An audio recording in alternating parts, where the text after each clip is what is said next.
ஆஹா! என்ன அழகு! இறைவன் எமக்கு தந்த கொடை.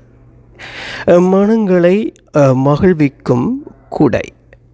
மனங்கள் ரசித்திட இதற்கில்லை தடை. வான்மகளுக்கு நிறங்காட்டும் உடை. நெஞ்சம் பூரிப்பதேன் என்பதற்கு இதுதானோ விடை. ஆஹா! என்ன அழகு! இறைவன் எமக்கு தந்த கொடை. மனங்களை மகிழ்விக்கும் குடை. மனங்கள் ரசித்திட இதற்கில்லை தடை. வான்மகளுக்கு நிறங்காட்டும் உடை. நெஞ்சம் பூரிப்பதேன் என்பதற்கு இதுதான் விடை. நன்றியுடன் விடை ஆர். மோகன்.